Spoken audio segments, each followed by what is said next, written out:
Good afternoon all, please join.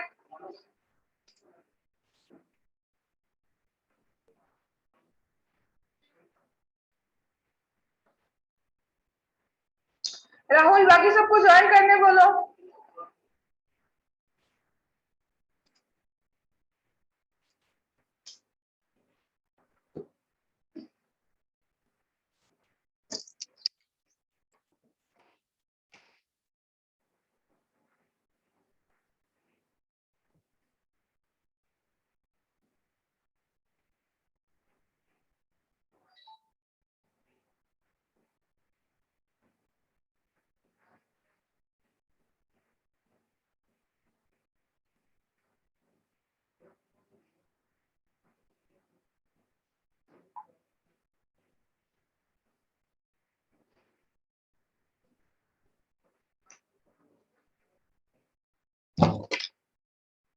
Okay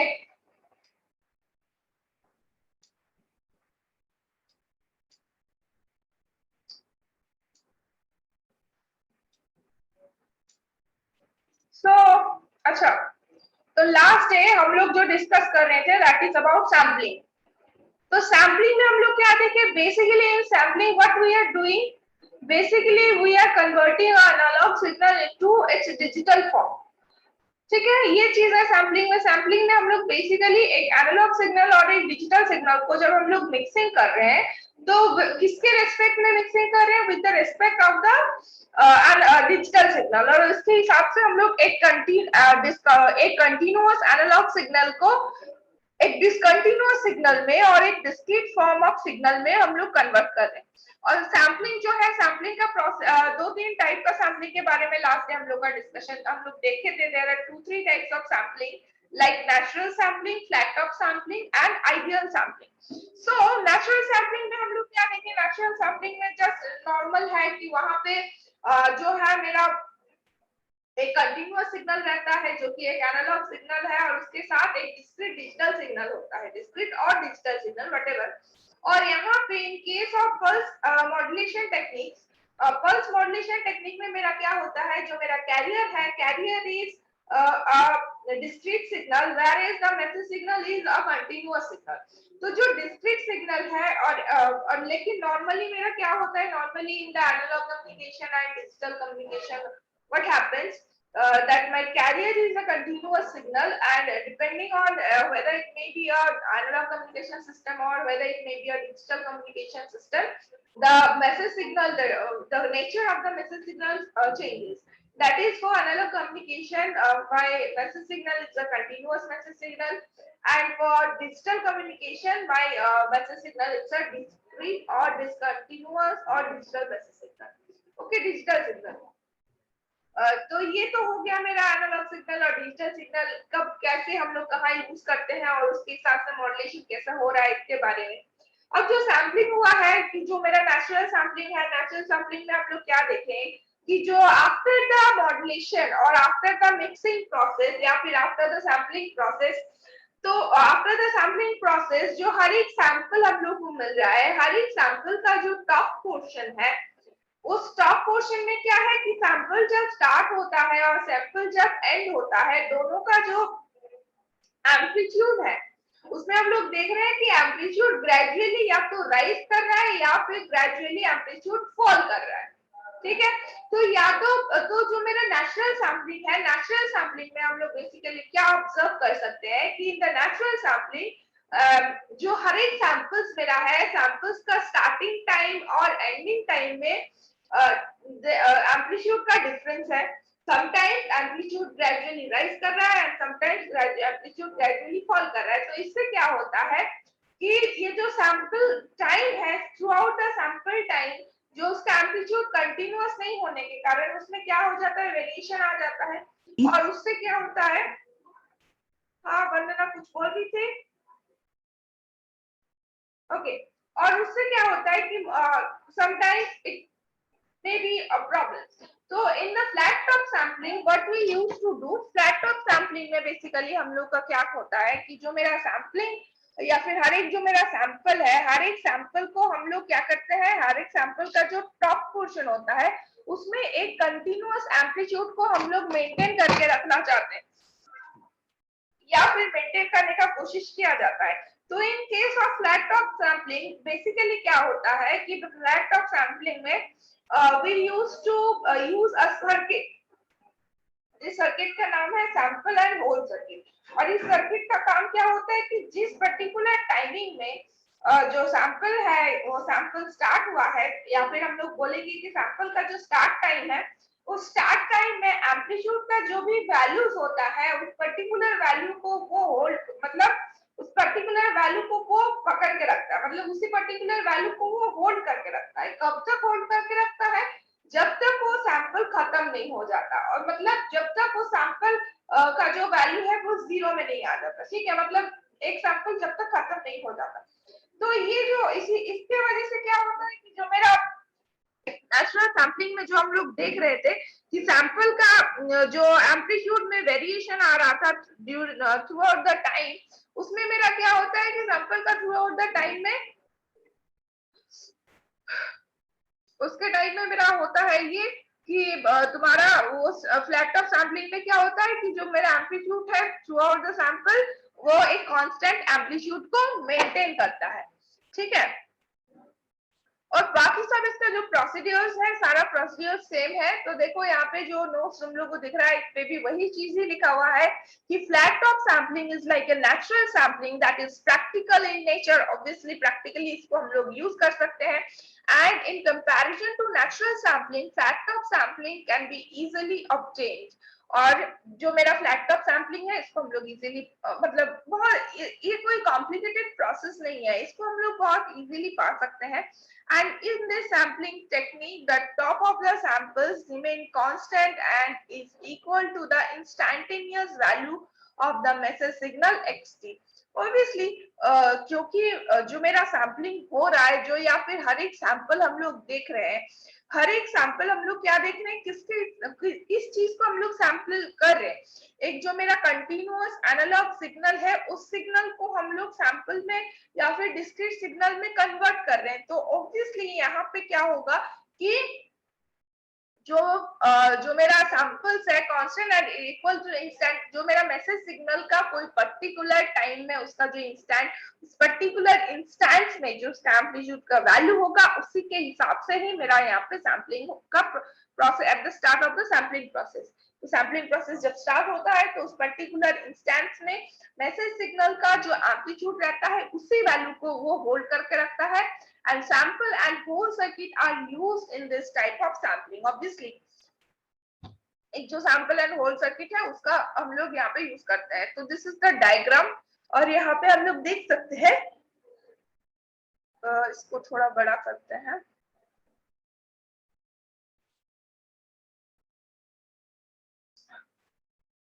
और यहाँ पे हम लोग देख सकते हैं कि यहाँ पे दो तो स्विच यूज किया गया है। यहाँ पे स्विचिंग का जो प्रोसेस है उसको हम लोग किए हैं with the help of a gate.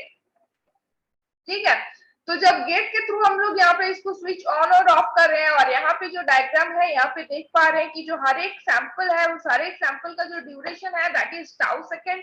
और यहाँ पे देखो, यहाँ पे तुम लोग देख पाओगे कि जब सैंपल यहाँ पे स्टार्ट हो रहा है तो इसका जो वैल्यू है, इस पर्टिकुलर पॉइंट का जो वैल्यू है, इस पर्टिकुलर पॉइंट का वैल्यू को वो होल्ड करके रख रहा है। और वो उसको वैल्यू को कब छोड़ेगा या फिर वो उस वैल्यू को कब तक मेंटेन करके रखेगा, जब तक सैंपल खत्म नहीं हो जाता। तो उसके कारण क्या हो जाता है कि जो मेरा यहाँ पे सैंपल हमको मिल रहा है, ये सैंपल का जो टॉप पोर्शन है वो टॉप पोर्शन मेरा क्या हो गया, फ्लैट हो गया। So this is flat top sampling. Okay, so this is flat top sampling. अब next let's come to ideal sampling. Ideal sampling में basically ये देखो तीन मैसेज है। आइडियल सैम्पलिंग भी नॉर्मल है, लेकिन यहाँ पे एक चीज जो है कि जो मेरा डिस्क्रीट सिग्नल है वो क्या है, खाली एक पल्स है। वहां पे 0 और 1 है, खाली एक, और वहां पे जो पल्स आता है वो बहुत कम टाइम के लिए आता है। तो ये जो है आइडियल सैम्पलिंग जो है, this represent the message signal in the input. और ये क्या है, ये मेरा मैसेज सिग्नल है। यहाँ पे this is my carrier and ये जो फिगर सी है, this figure represent what, this figure represent the resultant signal, और आफ्टर सैम्पलिंग जो सिग्नल हम लोग को मिल रहा है वो पर्टिकुलर सिग्नल को यहाँ पे ये कर रहा है। तो सैम्पलिंग का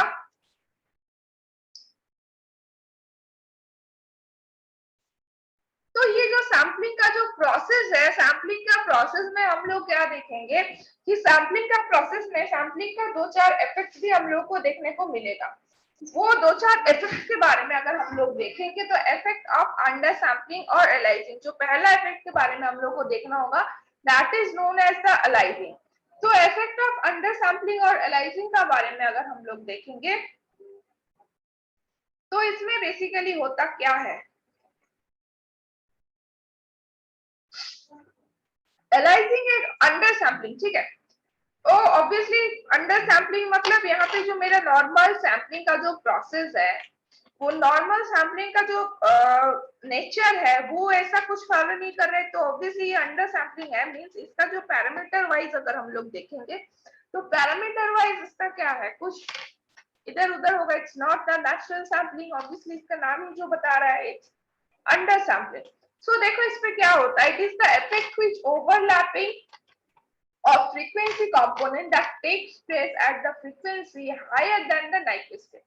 तो नॉर्मल सैम्पलिंग का जो मेरा क्राइटेरिया है वो क्या होता है, नॉर्मल सैम्पलिंग में हम लोग बोलते हैं कि जो सैम्पलिंग होगा उसका जो रेट होगा वो Nyquist रेट से ज्यादा नहीं होगा। लेकिन जो अलाइजिंग होता है, अलाइजिंग में क्या है कि यहाँ पे जो फ्रीक्वेंसीज जो दोबारा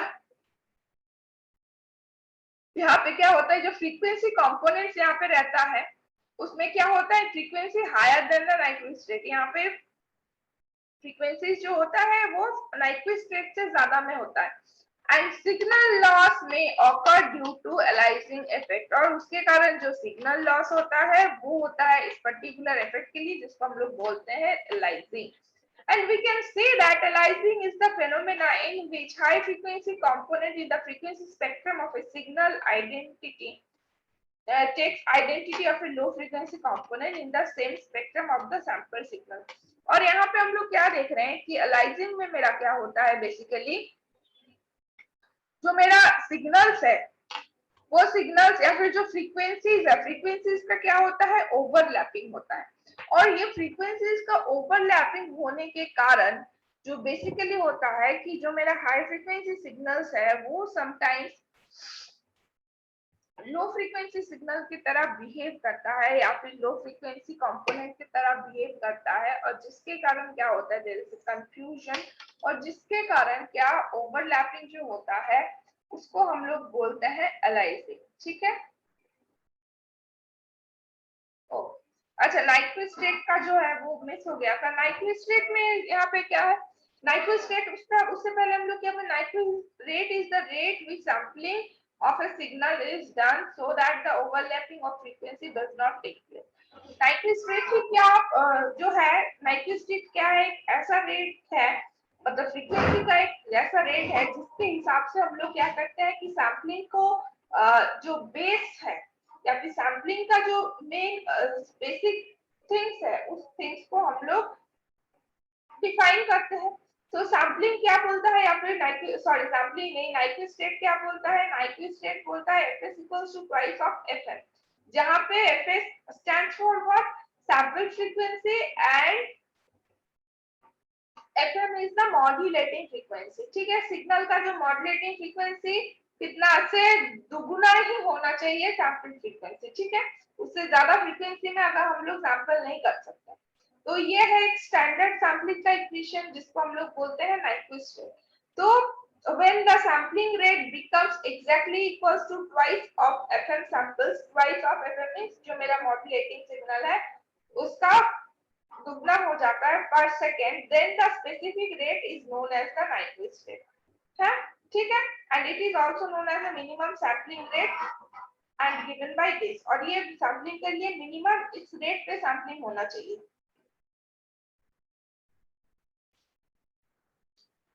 So, because of the overlapping due to the process of aliasing, sometimes it is not possible to overcome the sample signal of low pass filter since the spectral components of overlap region, hence it causes the signal to destroy। और obviously जो मेरा actual rate है, जिस rate में मेरा sampling होना चाहिए था, उस रेट में अगर सैम्पलिंग नहीं होगा, उस रेट में अगर सैम्पलिंग नहीं होगा तो फिर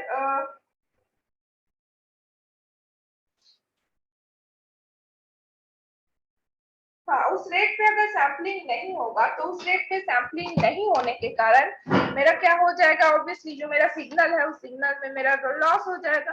तो सिग्नल में लॉस ताकि नहीं हो, इसीलिए क्या है कि हम लोग अलाइजिंग का इफेक्ट जो है, अलाइजिंग का इफेक्ट को हम लोग ओवरकम करना चाहते हैं। The effect of aliasing can be reduced, और उसके लिए हम लोग को क्या करना पड़ता है, एक प्री अलाइजिंग फिल्टर लगाना पड़ता है, जिसमें क्या है, to limit band of frequency of the required signal FM hertz.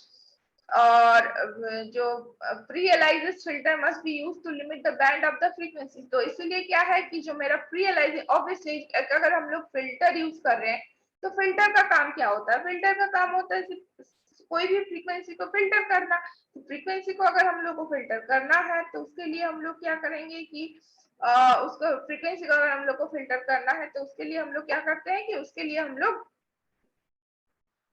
जो भी सर्टेन अमाउंट ऑफ फ्रीक्वेंसीज है उसको हम लोग लिमिट कर देते हैं, ठीक है।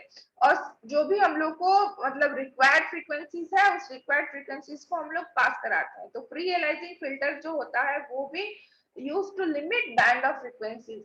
ऑब्वियसली जो मेरा वांटेड फ्रीक्वेंसीज है उन लोगों को पास कराता है, वांटेड बैंड ऑफ फ्रीक्वेंसी है उसको पास कराता है, और जो अनवांटेड फ्रीक्वेंसीज है उसको स्टॉप कर देता है। And sampling frequency fs must be selected such that fs greater than twice of fm। और सैम्पलिंग का जो फ्रीक्वेंसी है उसको सिलेक्ट ही किया जाता है, या फिर उसको मतलब जो फिल्टर है, ऑब्वियसली फिल्टर का जो फ्रीक्वेंसीज होता है उसको सिलेक्ट करना पड़ता है कि हम लोग एग्जैक्टली कौन से फ्रीक्वेंसीज को पास कराना चाहते हैं और कौन से फ्रीक्वेंसीज को स्टॉप करना चाहते हैं। तो जो फ्रीक्वेंसी को हम लोग पास करना चाहते हैं उसको हम लोग सिलेक्ट कर सकते हैं, उस पर्टिकुलर बैंड को हम लोग सिलेक्ट कर सकते हैं। तो इसीलिए क्या होता है कि और इसीलिए क्या होता है कि सैंपल फ्रीक्वेंसी को हम लोग उसके हिसाब से सिलेक्ट करते हैं। क्वांटाइजेशन, क्वांटाइजेशन का जो प्रोसेस है, quantization process is another process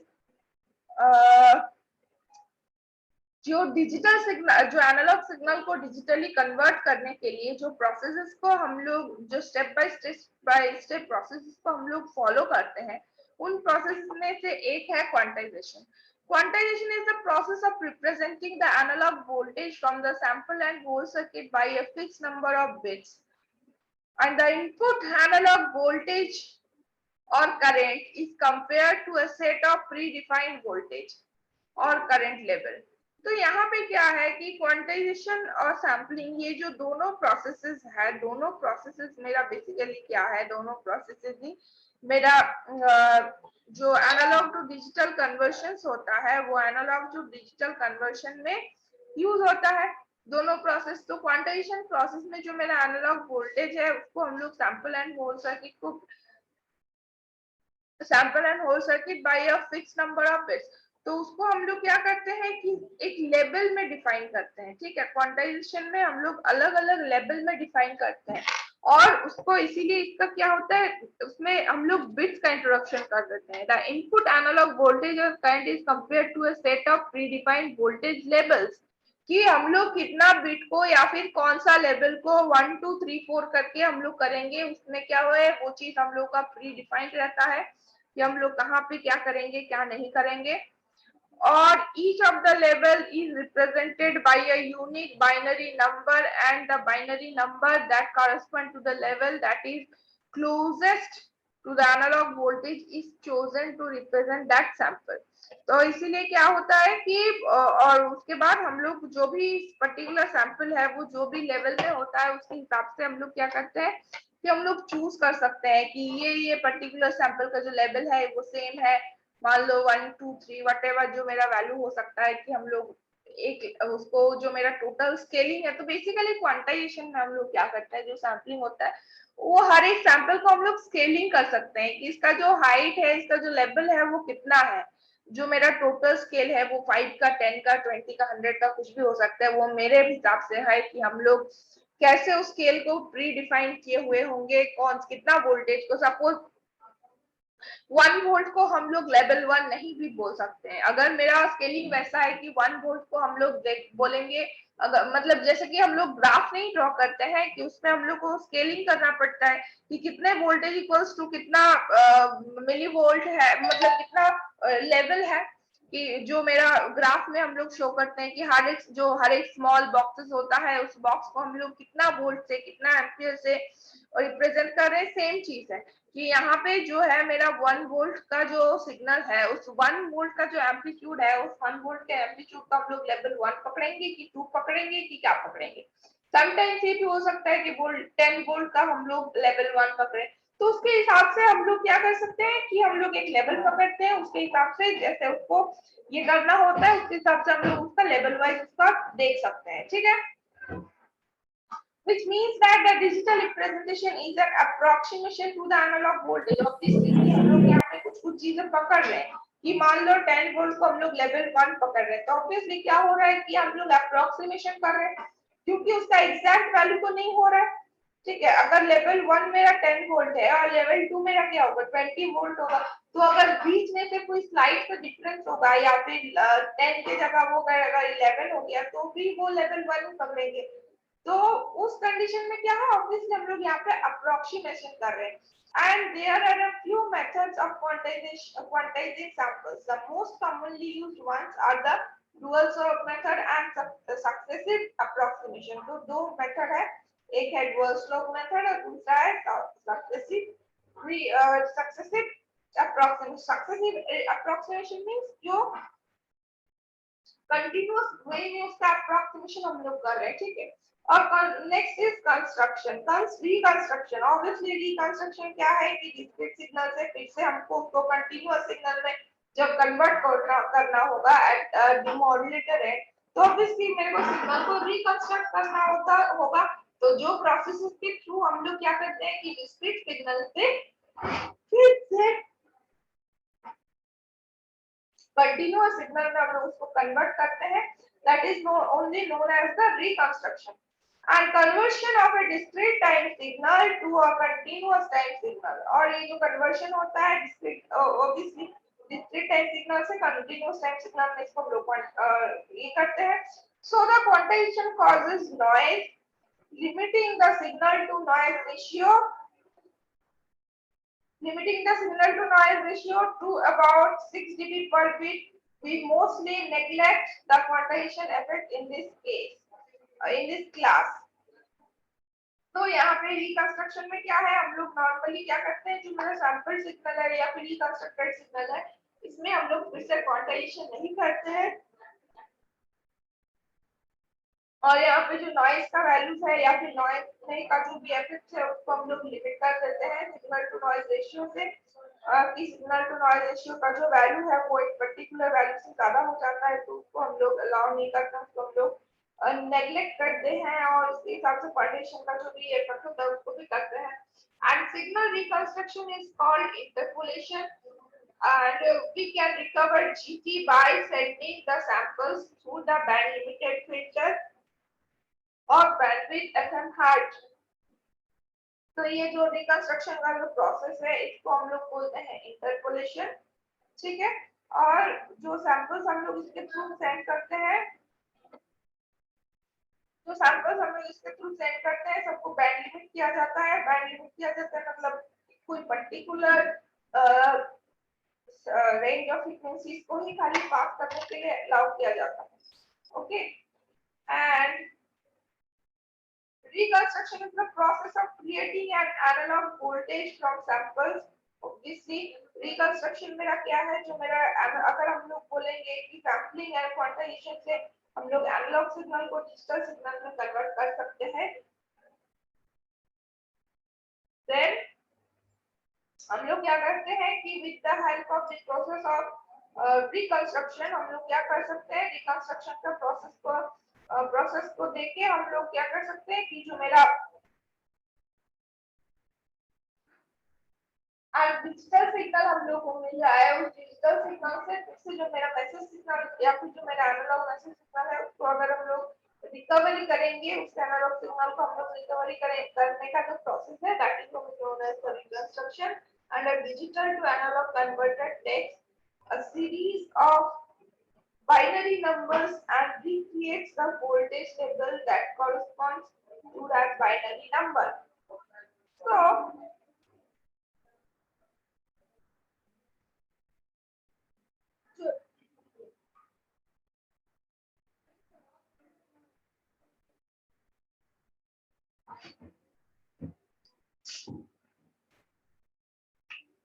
तो ऑब्वियसली रिकंस्ट्रक्शन में क्या होता है, रिकंस्ट्रक्शन में हम लोग क्या बोले कि digital analog conversion, analog to digital conversion होता है। तो यहाँ पे क्या होता है, अगर डिजिटल टू एनालॉग कन्वर्शन होगा तो डिजिटल सिग्नल क्या है, digital signals are binary signals, क्योंकि उस पे दो ही स्टेट होता है, इट मे बी 0 और इट मे बी 1। तो ये जो तो ऑब्वियसली डिजिटल सिग्नल्स में क्या होगा, there should be some binary numbers, और इसीलिए क्या हो जाता है कि रिकंस्ट्रक्शन में हम लोग क्या करते हैं कि उस बाइनरी नंबर्स के जो 0 और 1 का कॉम्बिनेशन से के जो बाइनरी नंबर्स है, उस बाइनरी नंबर्स के रेस्पेक्टिव जो वोल्टेज लेवल्स हैं, उस वोल्टेज लेवल्स को हम लोग रिक्रिएट करते हैं। And then this signal is filtered by a low pass filter, क्योंकि लो पास फिल्टर के थ्रू हम लोग क्यों पास कराते हैं, क्योंकि जो मेरा मैसेज सिग्नल होता है, मैसेज सिग्नल क्या होता है, एक लो फ्रीक्वेंसी सिग्नल है। तो ऑब्वियसली इसके कारण ही हम लोग क्या करते हैं कि लो फ्रीक्वेंसी सिग्नल को हम लोग पास कराते हैं और हाई फ्रीक्वेंसी सिग्नल को हम लोग स्टॉप कराते हैं। And this process is analogous to interpolation between points on a graph. But it can be shown that under certain conditions, the original analog signal can be constructed exactly from its sample. तो इसीलिए क्या होता है कि हम लोग इसके लिए जनरली क्या होता है कि जो भी हम लोग लेबल्स में डिफाइन करते हैं, ऑब्वियसली हम बोले कि लेबल्स में जो डिफाइन करने का जो काम है, it is like graph plot करना, ठीक है। जैसे कि हम लोग ग्राफ में बोलते हैं कि इतना वोल्टेज को हम लोग इतना लेवल पकड़ रहे हैं कि इतने, जो ग्राफ पेपर में जो भी लेवल्स डिफाइंड होते हैं उसके हिसाब से हम लोग उसको जस्टिफाई करते हैं, या फिर उसके हिसाब से उसको हम लोग मतलब क्या बोलेंगे, उसको हम लोग डिक्लेयर करते हैं। तो वैसा ही सेम चीज यहाँ पे भी होता है कि यहाँ पे हम लोग क्या करते हैं कि बेसिकली जो भी मेरा वोल्टेजेस है उसके हिसाब से हम लोग क्या करते हैं कि लेवल डिफाइन करते हैं, है कि नहीं। और ये जब हम लोग level correspond to the binary number and the signal is filtered by the low pass filter interpolating between points on a graph. इसलिए यहाँ पे भी क्या होता है कि जो पॉइंट्स हम लोग को मिलता है उससे हम लोग क्या करते हैं कि एक ग्राफ प्लॉट करते हैं एंड अंडर सर्टेन कंडीशन। और अगर ये सारा ग्राफ का जो भी वैल्यूज है, ये सारा ग्राफ का वैल्यूज अगर एग्जैक्टली ठीक ठीक प्लॉट हो गया एंड जो भी सारा मेरा बैकग्राउंड सराउंडिंग कंडीशन है सारा अगर प्रॉपरली ये हो गया, तो हम लोग यहाँ पे बोल सकते हैं जो भी मेरा हो गया, तो उससे हम लोग क्या कर सकते हैं कि एग्जैक्टली सेम मैनर में और एग्जैक्टली सेम वे में हम लोग उसको रिकंस्ट्रक्ट कर सकते हैं। जो मेरा आइडियल एक कोई भी सैंपल सिग्नल से ओरिजिनल एनालॉग सिग्नल को हम लोग रिकंस्ट्रक्ट यहाँ से कर सकते हैं। But unfortunately the conditions for the exact reconstruction can not be achieved in practice. लेकिन प्रैक्टिकली ये पॉसिबल मैक्सिमम केसेस में नहीं हो पाता कि हम लोग एग्जैक्टली सारा जो बाउंड्री कंडीशंस है उसको एग्जैक्टली फॉलो कर पाए, सारा चीज को एग्जैक्टली मेंटेन कर पाए, जिसके कारण मेरा क्या होता है, जिसके कारण हम लोग उसको इन मैक्सिमम केसेस में, प्रैक्टिकल केसेस में हम लोग उसको रिकंस्ट्रक्ट प्रॉपर वे में नहीं कर पाते हैं, ठीक है। मैक्सिमम वे में उसको हम लोग रिकंस्ट्रक्ट नहीं कर पाते हैं। सो this is all about sampling. So next we will start with, any doubt, anyone, any doubt? Okay, तो अगर किसी को कोई डाउट नहीं है तो फिर क्या हो गया? ओके, तो हम लोग नेक्स्ट स्टार्ट करते हैं, that is the pulse amplitude. Next topic जो हम लोग स्टार्ट करते हैं that is pulse amplitude modulation.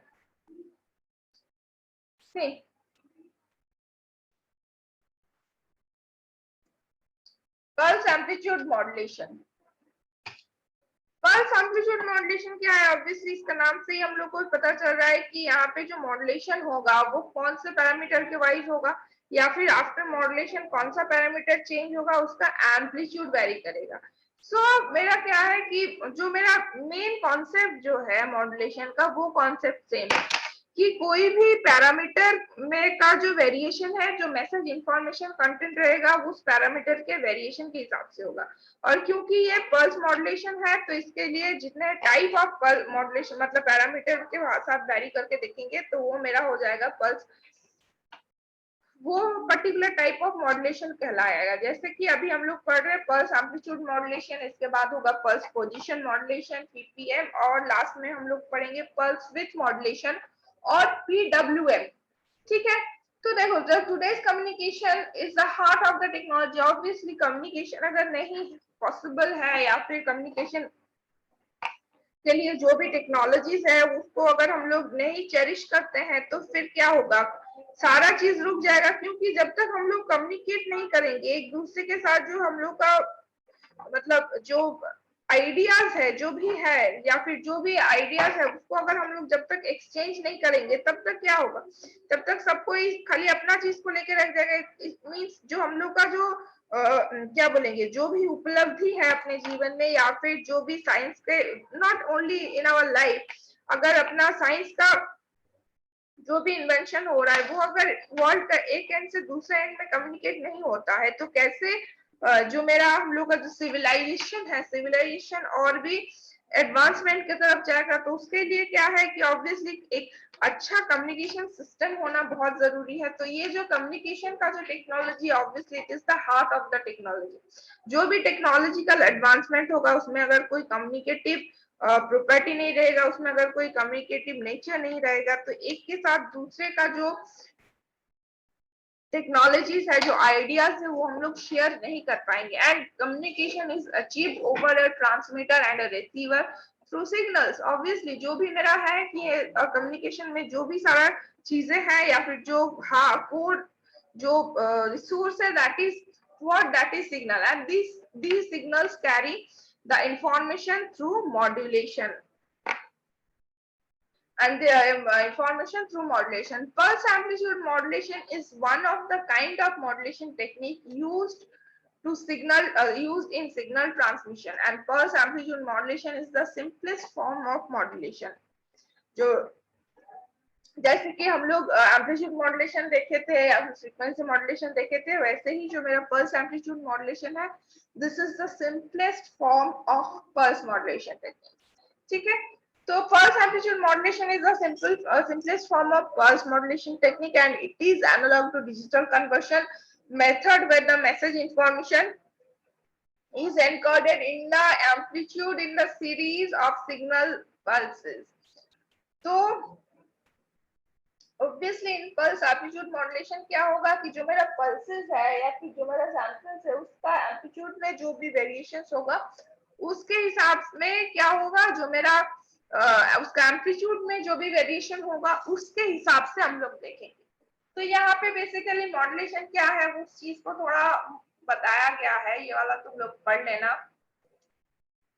These are the types of modulation। देखो यहाँ पे भी दिया गया है कि types of modulation में एक है continuous wave modulation and another is pulse modulation। तो continuous wave modulation में भी हम लोग क्या देखे हैं, amplitude modulation, angular modulation, उसमें frequency और phase modulation, और इधर पल्स मॉड्यूलेशन में क्या है, एनालॉग मॉड्यूलेशन में PAM, PWM, PPM, and digital modulation में pulse code modulation and delta modulation. ठीक है, तो और यहाँ पे जो मेरा डिजिटल और यहाँ पे क्या है, खाली एनालॉग मॉड्यूलेशन का ही पार्ट दिया हुआ है, डिजिटल मॉड्यूलेशन का नहीं दिया हुआ है। अगर डिजिटल मॉड्यूलेशन का होता तो कंटिन्यूअस वेव मॉड्यूलेशन के अंदर ही वहां पे आता, वहां पे मेरा क्या होता है कि मेरा जो कैरियर है वो भी कंटिन्यूअस वेव होता है, लेकिन जो मेरा मैसेज सिग्नल है वो डिस्क्रीट सिग्नल होता है। और पल्स मॉड्यूलेशन में एनालॉग और डिजिटल मॉड्यूलेशन जो हम लोग डिफरेंशिएट कर रहे हैं, यहाँ पे क्या है, एनालॉग मॉड्यूलेशन में मेरा जो मैसेज सिग्नल है वो एनालॉग है और जो मेरा कैरियर है वो एक पल्स है। और उसके साथ साथ जिसमें हम लोग तीन टाइप ऑफ पढ़ेंगे मॉड्यूलेशन, एक है मेरा pulse amplitude modulation, pulse with modulation and pulse position modulation, PAM, PWM and PPM। और अगर पल्स मॉड्यूलेशन का डिजिटल पार्ट को देखें तो हम लोग यहाँ पे क्या करेंगे, जो देख मेरा एनालॉग जो मेरा मैसेज सिग्नल है वो मैसेज सिग्नल भी जब मेरा डिजिटल होगा और जब कैरियर भी डिजिटल होगा तो उस केस में हम लोग जो टाइप ऑफ मॉड्यूलेशन पढ़ेंगे that is pulse pose modulation और PCM, और उसका ही थोड़ा एडवांस पार्ट होगा that is delta modulation. Okay, तो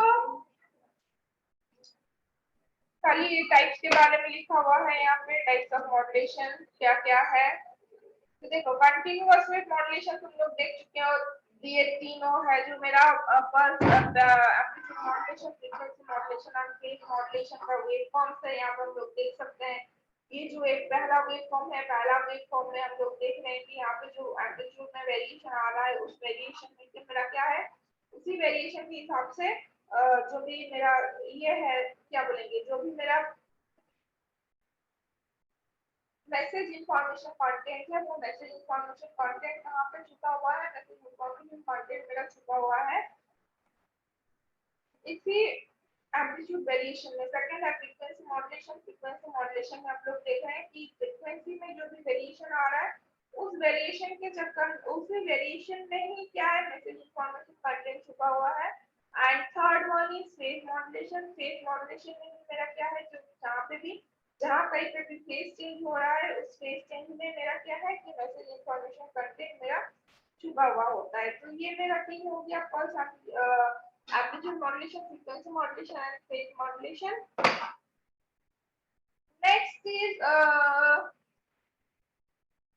नेक्स्ट हम लोग को देखना है कि pulse amplitude modulation, pulse width modulation and pulse position modulation.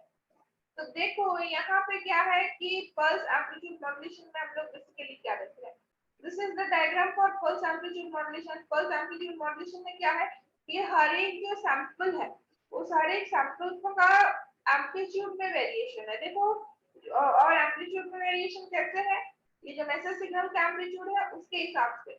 तो यहाँ पे हम लोग देख पा रहे हैं कि यहाँ पे जो सैंपल है, ये सैंपल का जो हाइट है और ये सैंपल का जो हाइट है और ये जो पर्टिकुलर सैंपल का हाइट है, ये तीनों का जो हाइट है, तीनों का हाइट सेम नहीं है, तीनों को हाइट डिफरेंट है। और तीनों का हाइट डिफरेंट है मींस व्हाट, तीनों का एम्पलीट्यूड डिफरेंट है। तो यहाँ पे जो सैंपल का जो हर एक जो सैंपल है, सैंपल का हाइट में या फिर सैंपल का एम्पलीट्यूड वेरी होने के कारण जिसमें जो भी मॉड्यूलेशन, जिस पर्टिकुलर टाइप ऑफ मॉड्यूलेशन में जो मेरा सैंपल का जो हाइट है वो वेरी हो रहा है, तो वो होता है मेरा pulse amplitude modulation. Pulse with modulation, pulse with modulation में हम लोग देख पा रहे हैं कि जैसे जैसे मेरा मॉड्यूलेटिंग सिग्नल और मैसेज सिग्नल का जो एम्पलीट्यूड में वेरिएशन आ रहा है उसके हिसाब से जो हर एक सिंगल पल्स है उस हर एक सिंगल पल्स का विथ में वेरिएशन आ रहा है। देखो ये अगर स्टैंडर्ड है तो यहाँ पे हम लोग क्या देख पा रहे हैं कि ग्रेजुअली विथ बढ़ रहा है। सबसे ज्यादा विथ जो है सैंपल का वो कहाँ पे है, जहाँ पे ये जो मेरा मॉड्यूलेटिंग सिग्नल है और जो मेरा मैसेज सिग्नल है उस मैसेज सिग्नल का हाईएस्ट पीक जो है वहां पे है। और मेरा क्या है, जहाँ पे मॉड्यूलेटिंग सिग्नल या मैसेज सिग्नल का जो एम्पलीट्यूड का वैल्यू मिनिमम है वहां पे क्या है, जो पल्स का जो विथ है वो पल्स का विथ मिनिमम है। तो this is the pulse with modulation. And third one is pulse position modulation. Pulse position modulation में मेरा क्या होता है, ये जो पल्स है हर एक पल्स का है क्या वेरिएशन, मतलब जो पोजीशन है वो वेरी करता है। देखो ये जो पर्टिकुलर स्टैंडर्ड है, मतलब जहां पे उसको एक्चुअली होना चाहिए था, और यहाँ पे क्या होता है पल्स पोजीशन मॉड्यूलेशन में जो हर एक पल्स है पल्स का विड्थ और एम्पलीट्यूड कांस्टेंट रहता है। मतलब जब ये तो मेरा पहले भी हम लोग देखे थे कि पर्टिकुलर टाइप ऑफ मॉड्यूलेशन में जो एक पैरामीटर वेरी करता है तो दूसरा दो पैरामीटर जो होता है वो कांस्टेंट रहता है। तो यहाँ पे भी जो कॉन्सेप्ट है यहाँ पे भी कॉन्सेप्ट सेम है कि पल्स पोजीशन मॉड्यूलेशन में जब देखिए क्या देखेंगे कि अगर पोजीशन वैरी करेगा तो हर एक पल्सेस का एम्पलीट्यूड और जो विड्थ है वो दोनों कांस्टेंट रहेगा। पल्स एम्पलीट्यूड मॉड्यूलेशन में क्या होगा, उसका एम्पलीट्यूड वैरी करेगा लेकिन उसका पोजीशन, हर एक पल्स का पोजीशन और हर एक पल्स का जो विड्थ होगा वो कंटीन्यूअस रहेगा। इन case of pulse width modulation खाली क्या होगा, उसका पोजीशन और एम्पलीट्यूड कांस्टेंट रहेगा, खाली उसका विड्थ वैरी करेगा। मतलब जो पल्सेस का स्टार्टिंग टाइम जहां से होना चाहिए था वो सेम ही रहेगा और जो एंडिंग टाइम है वो वेरी करेगा। ठीक है, तो these are three type of pulse modulation, that is analog pulse modulation, that those are pulse amplitude modulation, pulse width modulation and pulse position modulation. ठीक है, any doubt, anyone any doubt? No ma'am. No ma'am. Okay, तो next day हम लोग in details में start करेंगे pulse amplitude modulation, क्योंकि आज ज्यादा टाइम नहीं है तो आज हम नया टॉपिक स्टार्ट नहीं कर रहे हैं। उसका कंटिन्यू जो भी रेस्ट ऑफ द पार्ट्स है वो हम लोग नेक्स्ट डे स्टार्ट करेंगे और मॉड्यूल पे तुम लोग अटेंडेंस दे लेना। ओके, मॉड्यूल पे 1 बजे तक Okay अटेंडेंस दे ma'am. लेना, 2 मिनट बाकी है। ठीक है, so thank you for attending today's class. Thank you everyone. Thank you ma'am. Thank you ma'am.